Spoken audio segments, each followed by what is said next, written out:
India में इस्लाम Arabian merchants द्वारा लाया गया था। इस्लाम इक्वालिटी में बिलीव करता है। मायने सिर्फ यह रखता है कि एक मुसलमान किस हद तक कुरान की शिक्षाओं का पालन करता है। मुसलमानों में विवाह एक कॉन्ट्रैक्ट के रूप में होता है। इसे अत्यधिक पवित्र नहीं माना जाता। पाकिस्तान और बांग्लादेश जैसी मुस्लिम कंट्रीज ने भी ट्रिपल तलाक को बैन कर दिया है। जय हिंद फ्रेंड्स। इस्लाम का अर्थ है अल्लाह की इच्छा के प्रति समर्पण। इस्लाम के फॉलोअर्स, जिन्हें मुसलमान कहा जाता है, इनका मानना है कि कुरान अल्लाह का सच्चा शब्द है। ये मानते हैं कि कुरान उनके प्रोफेट मोहम्मद के माध्यम से मानव जाति के लिए प्रकट हुआ था। इस्लाम 7th सेंचुरी के स्टार्टिंग में वेस्ट सेंट्रल अरेबिया में आया था, लेकिन इसकी स्थापना 622वीं ईस्वी में हुई। इस्लाम का संपूर्ण रूप कुरान और सुन्नत की शिक्षा में पाया जाता है। इस्लाम एक मोनोथिस्टिक धर्म है, यानी यह एक ईश्वर में विश्वास करता है जिन्होंने ब्रह्मांड, समय और स्थान को बनाया, जिसके कानून मौजूद हर चीज को नियंत्रित करते हैं। मुसलमानों का मानना है कि कुरान ईश्वर का वचन है जो इंसानों को धार्मिक मार्ग पर ले जाने के लिए प्रोफेट मोहम्मद को बताया गया था। इनका मानना है कि हर किसी का एक अंतिम दिन आता है जब ईश्वर हर किसी का न्याय करता है। फैसले के दिन उन लोगों को रिवॉर्ड किया जाता है जिन्होंने भली जिंदगी जी है, और उन्हें पनिश किया जाता है जिन्होंने बुरी जीवन जी है। इंडिया में इस्लाम अरेबियन ट्रेडर्स द्वारा लाया गया था। वो धीरे धीरे इंडिया के वेस्टर्न और ईस्टर्न कोस्ट पर सेटल हुए। अर्ली 8th सेंचुरी में सिंध पर अरब्स ने कब्जा कर लिया और 11th सेंचुरी में वेस्टर्न पंजाब पर टर्किश ने कब्जा कर लिया। दिल्ली सल्तनत की स्थापना 1206 में हो गई और 16th सेंचुरी में मुगल ने इंडिया में एक्सटेंसिव अंपायर बना लिया। हर एक जगह मुस्लिम गवर्नमेंट की इस्टेब्लिशमेंट के बाद आमतौर पर एक मस्जिद का निर्माण और अन्य सोशियो कल्चरल एक्टिविटीज होती थी। जैसे जैसे भारत में मुस्लिम शासन मजबूत हुआ, उनकी संख्या भी बढ़ती गई। आज भारत में मुसलमानों की बड़ी संख्या मेनली कन्वर्जन के कारण है। आज मुसलमान भारत के सबसे बड़े माइनॉरिटी कम्युनिटी हैं। 2011 की जनगणना के अनुसार मुसलमान भारत के कुल आबादी के 14.2% हैं, यानी लगभग 17 करोड़ 20 लाख। और इस प्रकार भारत दुनिया का तीसरा सबसे बड़ा मुस्लिम आबादी वाला देश है। इस्लाम इक्वालिटी में बिलीव करता है। कुरान की कई आयतें हैं जो मुसलमानों को निर्देश देती हैं कि किसी व्यक्ति की इवैल्यूएशन करते समय वंश, नस्ल और नेशनैलिटी को महत्व नहीं देनी चाहिए। मायने सिर्फ यह रखता है कि एक मुसलमान किस हद तक कुरान की शिक्षाओं का पालन करता है। हालांकि रियलिटी में मुसलमानों में काफ़ी सोशल डिविजन्स हैं। दुनिया भर में मुसलमानों के बीच सबसे पॉपुलर डिवीजन शिया और सुन्नियों के बीच है। ये दोनों इस्लामिक ग्रंथों और परंपराओं के बारे में अलग अलग विचार और व्याख्या रखते हैं। भारत में अधिकांश मुसलमान सुन्नीज हैं। इसके अलावा भी भारत में मुसलमानों के बीच कई प्रकार के डिवीजन हैं जो हिंदू रिलेटेड कास्ट प्रैक्टिसेज के इन्फ्लुएंस को दर्शाते हैं। भारत में मुसलमान दो प्रमुख भागों में बटे हैं। पहले वो जो स्टार्टिंग से मुस्लिम वंशज होने का दावा करते हैं, और दूसरे वो इंडियंस जिनके पूर्वज इस्लाम में परिवर्तित हो गए थे।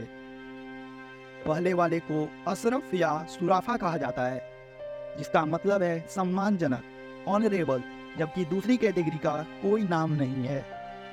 मुस्लिम सोशल हायरार्की में पर्सिया, अफगानिस्तान, अरेबिया और तुर्किस्तान के वंशजों को भारत में मुसलमानों का सर्वोच्च श्रेणी माना जाता है, जिन्हें सैयद, शेख, मुगल और पठान नामों से जाना जाता है।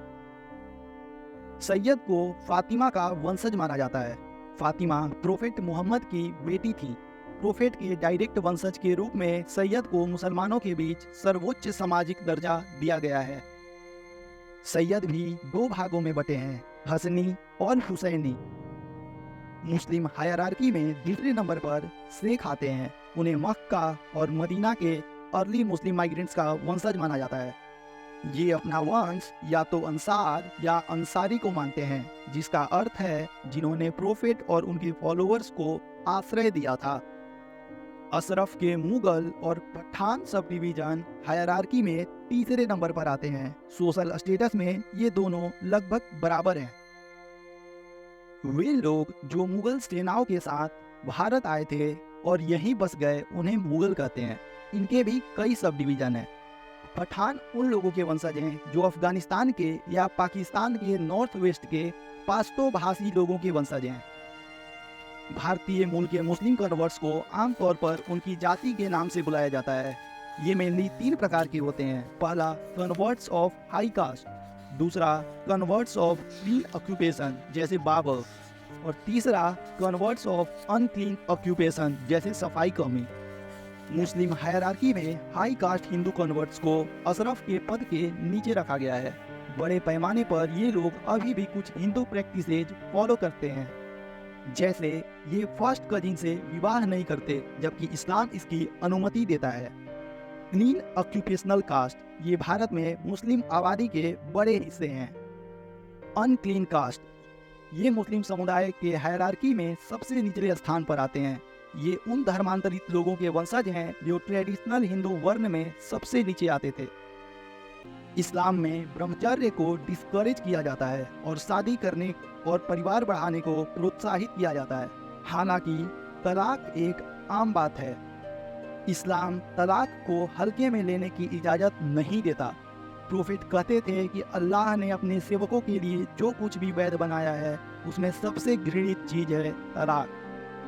इसलिए इस्लाम फैमिली स्टेबिलिटी के साथ तलाक की अनुमति प्रदान करना चाहता था, जहां वैवाहिक परेशानियां स्वस्थ पारिवारिक जीवन को असंभव बना दें।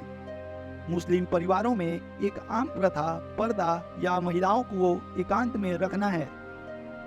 सामाजिक परिवर्तन और शिक्षा ने इस प्रथा पर कुछ हद तक रोक लगाई है, फिर भी यह प्रथा आज भी मुस्लिम परिवारों में आम बात है।